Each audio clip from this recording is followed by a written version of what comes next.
It is easy to identify the most evil and destructive people in society. All you need to do is look at who has immunity from prosecution and privilege of secrecy.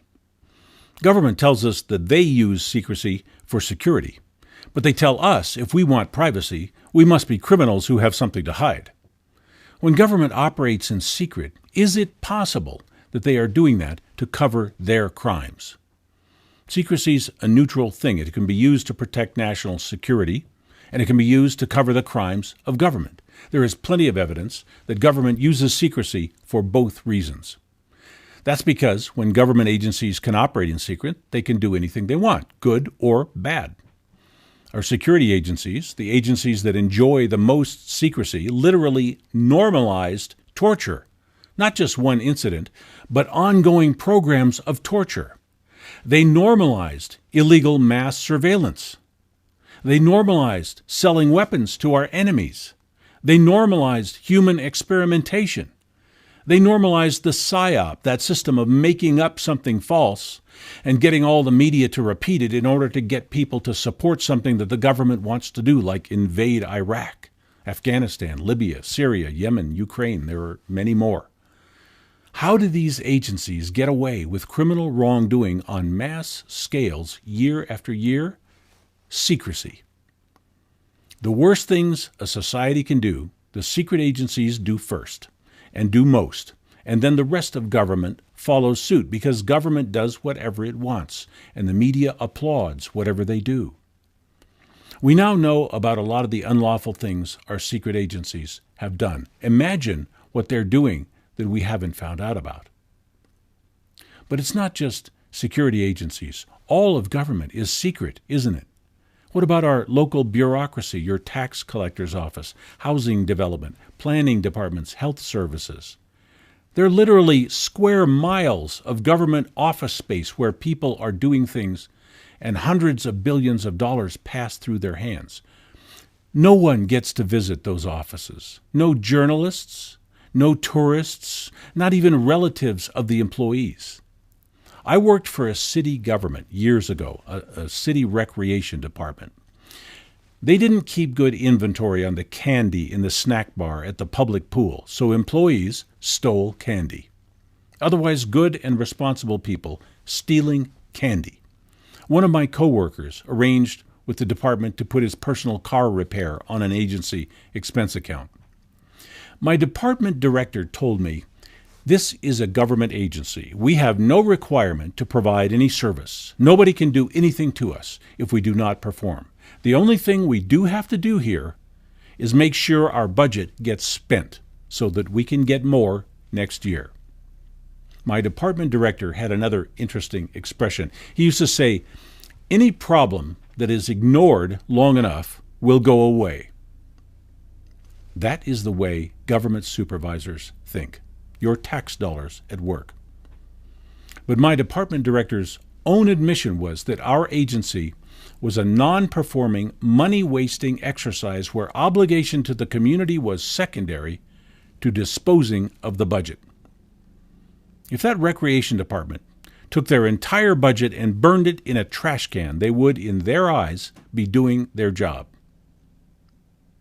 When you go to the voting booth and vote for some new tax or bond measure for more schools or police or fire prevention, have you ever seen any government official announce sometime later about how well spent that money was, or how much we got for that money? Of course not, because government is a place where money just disappears. They take it from us, they ask for it, we vote for some bond, and that is the last we hear about it. The money disappears. Is that any way to run a system? People say if there was that much corruption and waste, somebody would say something. You think so? Every one of those people are collecting a paycheck. Every one of those people says something. They not only lose their paycheck, they feel the hate and anger of everyone else who loses their paycheck, and they can wind up in prison for being part of that corruption and waste. Trust me, they say nothing. But it gets worse. In the secret halls of government, you are not only tempted to break the rules, you have a natural immunity from prosecution. Have you ever noticed that the police hardly ever arrest anyone who works for government? When a whistleblower comes forward, They fabricate some way to prosecute the whistleblower, even though that is illegal, and they rarely prosecute the criminals in government who were reported by the whistleblower. They do this consistently. Edward Snowden, William Binney, Thomas Drake, Joe Bannister, Sherry Peel Jackson. There are hundreds, each of them prosecuted by government, while the actual crimes they reported are never investigated or prosecuted. This is evidence that integrity in government no longer exists. Not only is government swamped with corruption and waste, there is no longer any way to fix any of that. Whistleblowers can't do it. Elected officials can't do it. The media can't do it. Our system has failed. We are in a state of irreversible decline. Government is a club, and you're not in it. Even your congressional representatives can't find out what goes on in the bureaucracies behind those badge clearance stations and password-protected doors. These are offices you are paying for, and if you walk in one of them, you will be arrested.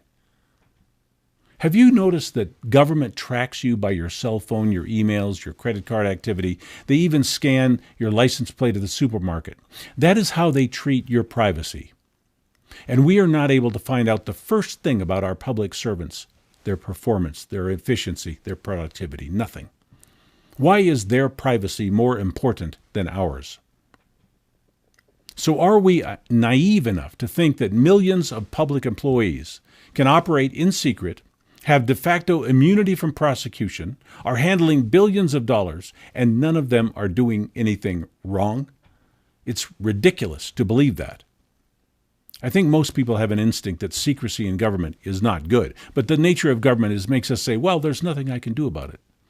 There's a lot we can do about it.